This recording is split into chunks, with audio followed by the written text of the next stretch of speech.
Hey YouTube, Rico Knows here. Going to talk to you guys about the 2025 NFL Draft.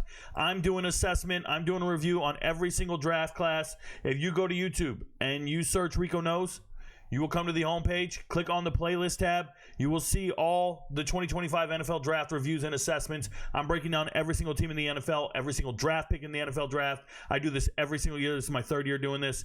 And I talk about all the players and how they fit or the decisions they made. So shout out to the Dolphins. In this particular video, we'll be breaking them down. Let's go. Let's talk about it. So first thing I want to give you guys is a fun fact. Rico Knows fun fact. The average NFL draft or the NFL scouting department is 20 people. 20 people are employed year-round to assess players at the collegiate level or NFL draft eligible players. 20 guys. That's the average size. Now, I saw one scouting department only has 8 people. Shout out to the Cincinnati Bengals. But the average size is 20. If you're employing 20 people, and I'm imagining these people make 6 figures, maybe, hopefully. But if you're employing 20 people, at a minimum, that's $2 million. The Miami Dolphins, you need to fire all 20 people. Every single one of them. This is a terrible draft class. I don't care what draft fans or what Dolphins fans try to convince you this is a good draft class. I don't care if you go to some beat writer for the Dolphins or you look online and you try to find some guy who says something positive about this draft class. When you assess draft value, positional value, and you assess the needs of the Dolphins and the players selected, the combination of all those metrics coming together is absolutely terrible, okay? And I'm not joking when I say this. I can remember 2 years ago, the Miami Dolphins went into the draft and they had 4 picks. 2 years ago, go look it up, 4 picks. And half of them didn't make the final 53. They cut their 6th and 7th round pick. Everybody talks about it. They landed Devin A-Chain, so it was a good pick. And I'm forgetting who the other kid was. He's still on the team right now. He's a backup on the team. The point I'm trying to make is if you employ 20 people to make 4 selections in a draft and half of them get cut before the end of camp, before September, those 20 people are really bad at their jobs. Really bad at their jobs. And I know Chris Kerr's been doing this for 10 years. I got it. But your scouting department is evaluating talent incorrectly. You are not identifying talent properly, and you're obviously not assessing the talent on your own roster properly. Now, yes, the Dolphins can find answers. They have great coaches, or at least they have kind of unorthodox coaching, some out the box thinking coaching, and that contributes to winning on the field to some extent. And they're winning in free agency. But when it comes to making decisions on those fateful 3 days in April, oh my God, do they leave a lot to be desired. This draft was terrible, and it's on par for what I've seen from the Miami Dolphins for a while. Now, last year I thought they did okay, but this is an F. A full-blown F. Let's talk about it. In the first round, 13th overall, they take Kenneth Grant. Kenneth Grant is the second best defensive tackle on his own college team. Period. I don't like taking the second best defensive tackle on your own team. I don't like it at all. You were never the alpha male. You're never the team leader. You're never the guy that they look to when that moment mattered, when they're in the huddle and they got to depend on one guy to make the play. You're not that guy. I already know that guy is in Cleveland. So now maybe you're pretty good. Maybe you played with the generational player. Okay. But why is your first round draft pick capable of playing 1 to 2 downs a series? Max? That's what you got. You got a situational defensive lineman. You needed a corner. You needed an offensive lineman and a defensive lineman. Got it. But you go and draft a guy who's not a 3-down defensive lineman. And no one rates him this high. No one. Only you. You're the smartest person in the room. You are the guys who are getting it right better than anybody else in the NFL. Theoretically. Supposedly. And I'm sitting here telling you, you're not. I assess this shit every year. You're not going to find a more accurate person when it comes to assessing the talent on these teams. Nobody knows college football better than me. Not a person in the world, right? Bar for bar. You can't sit down and have a discussion with me about 134 FBS teams. There's 20 of you guys employed by the Dolphins. There's 20 of you. And you can't get this shit right. Defensive tackles on the board. Walter Nolan still on the board. But you go and take Kenneth Grant. Good kid. Awesome kid. Great run stuffer. Gap control there. Anchors well. Not going to get into linebackers. I can read every scouting report in the world and regurgitate the nonsense.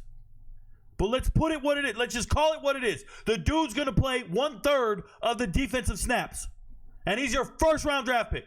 And if he was your solution at defensive tackle, then why the hell did you draft 2 more? I'll tell you why you drafted 2 more. Because you didn't get what you needed. Because you didn't find a 3-down defensive lineman. You didn't find a guy that could pass rush, stop the run, get after the quarterback, gap control. You didn't find a guy that checks all the boxes. So you drafted 3 different defensive tackles, and they all have their own purpose. And I don't like it. And the only thing you can do worse is identify what you need and you want, and then not adjust in the moment. The inability to adapt and overcome is utterly obvious. It's glaring. I got to say glaring because that has a negative connotation with it. Right? It's just, what are we doing? Were there starting caliber corners in the 3rd round? I need to know. Do you consider the corners taken in the 3rd round as starting caliber corners? Because I do. Azareye'h Thomas is still there. Darian Porter's still there. There's still amazing players at the corner position in the 3rd round on the board. And you need one. And you go and trade away your 3rd round pick to move up 11 spots in the 2nd round to reach on a guard because most of the guards are taken. What are we doing? You know what you could have done? You could have gotten the best guard in the entire draft in the 1st round. You could have. Tyler Booker was still there. Cowboys wouldn't have got him. You go before them. You take him in the entire draft. You get him in the 1st round. And then you go get that defensive tackle you want in the 2nd round. And you don't have to trade up for anything. But you trade up 11 spots to take a guy who's never played guard, and you're going to move him to guard, and by all accounts, he's a great guy. He's going to do all the blocking. He has a ton of potential. I'm with you. It's a reach. No one else was fighting you for that draft pick. Shout out to Jonah. But he's from St. Louis High School. He's from Hawaii. So there's going to be a connection there with his quarterback. It's a match made in heaven. We got to go get a guy that culturally can identify with this. And then I got it, bro. You guys are trying to keep all the peace and all this. You're not getting the best players. And then you trade away your 3rd round pick to move up in the 2nd round. So now you don't have a 3rd round pick. Now you can't find a starting corner. And you're supposed to hit free agency and find one because you didn't find one in this draft. And you don't have another pick until the 5th round. You make 2 picks in the first 4 rounds. In the first 100 players, you make 2 picks. And neither one of those guys are slam dunk draft picks. One of them is a reach at guard, and the other one is a situational player that can stop the run. You can't do worse. Not in the NFL. Not drafting players. You can't do worse. Then in the 5th round, it's your 3rd pick in this draft, and you assessed the hell out of defensive linemen because you knew you needed some. You wanted to address the trenches. So now it's the 5th round, and the top-rated player left on the board for you, because you assess defensive tackles ad nauseum, is a defensive tackle by the name of Jordan Phillips. I like Jordan Phillips. Obviously, a lot of teams didn't like him. This is a young man that started his career at Tennessee. He has a wrestling background, a powerlifting background. I saw him squat over 600, 700 pounds, something crazy. I got it, man. He's strong as a fucking ox. Guess what he is? He's a less experienced Kenneth Grant. He's got some pass rush to him, bull rush type shit. But he's in the A-gap, and he's fine. Not a ton of production on tape, but he's still very young. He left school 2 years early. So you're getting youth at the defensive tackle position. You've now wasted 2 of your first 3 picks in the NFL draft. Excuse me. You've now used 2 of your first 3 picks on defensive tackle. You can only play 1 or 2 of them. They're still not every down players.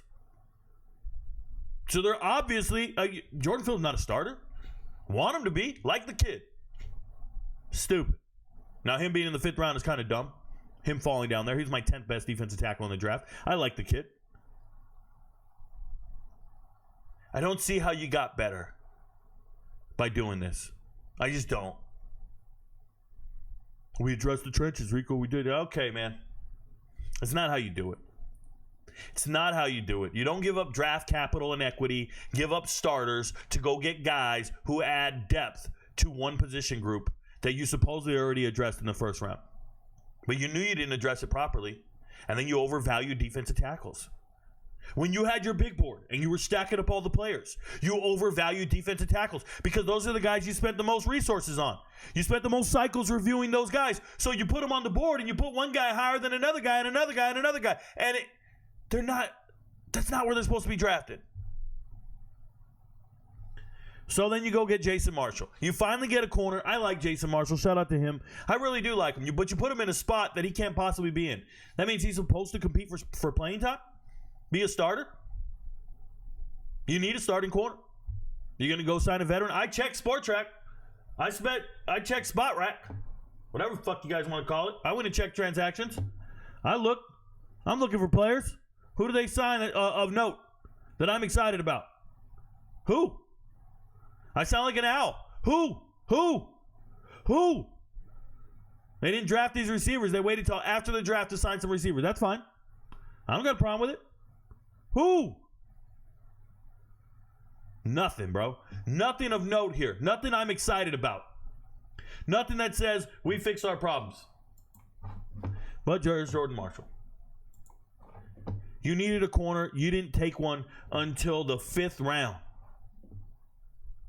With your 4th pick. Because you traded away a 3rd round to move up and reach on a guard. Because you panicked. It's like you wanted to address... You know what you guys remind me of? You guys remind me of an MMA fighter who's one-dimensional, and he's known for striking. He's known for punching. He's known for kicking. But then he says, in this next fight, I'm going to utilize my ground game. I'm going to be a grappler. But he doesn't know when to implement the grappling. He gets tired trying to grapple, and next thing you know, he no longer has a knockout punch. And he doesn't even do what he does best. Apparently, the Dolphins are really good at evaluating skill players. Whoever they have hired there is really good at evaluating the skill players, the guys who touch the football. They're not doing so well in the trenches. They're not evaluating linemen properly. They're not evaluating the draft prospects within the trenches properly. They're not. They wanted to. They said, we're going to go and draft in the trenches. We got it. And then they go and do this shit, and it doesn't look like any of the other teams that are successfully drafting in the trenches. Because you don't know how to do it. It's not your skill set. Then you go and draft Dante Trader Jr. With your next pick. When I assessed all the defensive backs, and I assessed the safeties, and I think I might have put 20 or 30 on the board. 20 to 30 safeties on the board. Guess who's not even on the board? Dante Trader. Not even draftable. I don't care. I watched enough tape to watch this man miss tackle after tackle after tackle. And guys, I don't forget what you play like. I go and watch all the film. We skip no reps. We're looking for you. You started in that game, we're going to watch you every play, whether the ball's coming to your side or not. And I'm going to give you a plus or a minus on every play. Did I see hustle? 11 men of the ball. Did you disguise your coverage? Did you jam? Did you mirror well? Did you come up, force him back to the inside? Did you make a tackle? I know what I'm looking for. I don't see it when I watch Dante Trader's tape. Undraftable, like not even noteworthy draft pick. Trash. And the thing about it is, they just went on auto draft after that. And I'm talking about checking the box on a fantasy draft and just being like, yeah, take the next best guy. Because this is not real assessment here. They took Ollie Gordon next. Who's drafting Ollie Gordon? Mr. DUI. No production this year. Returning offensive line? And Ollie Gordon. Oh, Rico, he's a big back. We got a 1-2 punch. Him and Devin H. All right, man. All right, congratulations. You got Ollie Gordon. Who was going to draft Ollie Gordon? Who? Fucking Al again. Who? Nobody. You didn't have to draft him. You could get undrafted free agent running backs make the team. Happens every year in the NFL. Undrafted free agent wide receivers don't make the team. Undrafted free agent running backs, they do. Guys, this is a fucking categorical fact. I study this. I report on it. And I'm accurate. I don't invest millions of dollars in criminals. You get a DUI when you're supposed to be preparing for the best season of your life. I don't believe in you. I don't believe in your maturity. I don't believe in your decision making. I won't invest in you. I employ people in this world. If you apply for a job to work for me, and I see you got a DUI, I'm hiring somebody else, especially in a very prestigious job. You did not need to pick Ollie Gordon. Go pick somebody else. I bet they're excited about it, Rico. Rico, you don't even know what you're talking about. We're excited about this pick. All right. Next pick, Quinn Ewers. Quinn Ewers. Why do you know Quinn Ewers' name? Why?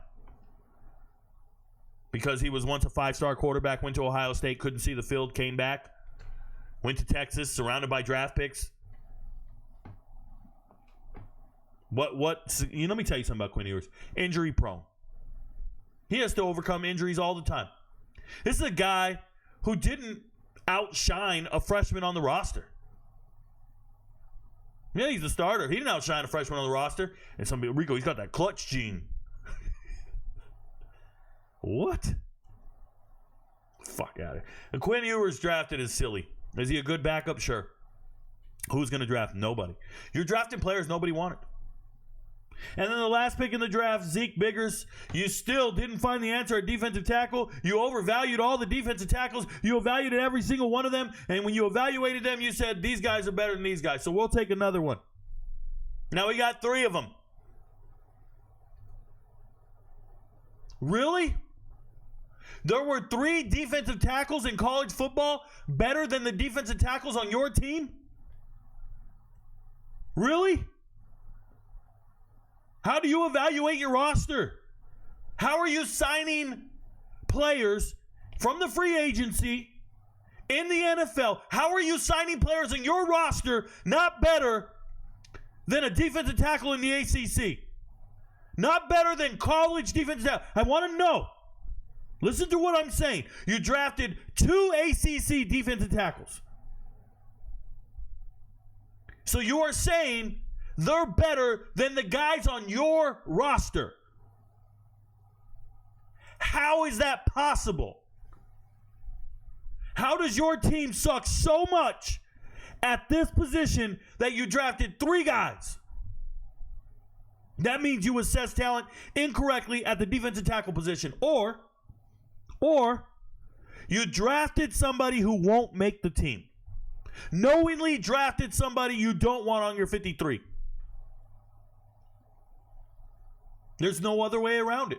You're either assessing players incorrectly in free agency or the draft, one of the two. I'm going to go ahead and say it's the draft. I like Zeke Biggers. Huge kid, works hard. I gave him a green card. I give him green flags because he's got a great, I guess, what's the word I'm going to use? Attitude. Great character. I like the guy. But what does this say about the Miami Dolphins? Drafting 3 players from the same position group. When did you find your solution? It's fucking silly, bro. I don't give grades on drafts. I don't give grades. That grade metric was given out by internet website guys, and they've all done this grade thing because it's relatable. Everybody understands grade. I don't give out grades. But if I did, this right here, it's a G. It's a G, bro.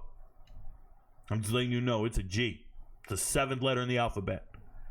It's atrocious. It's gross. Miami Dolphin fans, argue with the wall. talk to yourselves, speak in a vacuum, convince yourselves this was a good draft class. But leave me out of it, bro. I only speak one language in this world. And I woke up today and decided to speak a second one, and it's just straight facts. That's what I'm speaking today. Of all the languages in the world to speak, I decided to speak facts. It's a terrible draft class. Fire your scouting department. Shout out to Chris Greer. Your friends don't know, but Rico knows.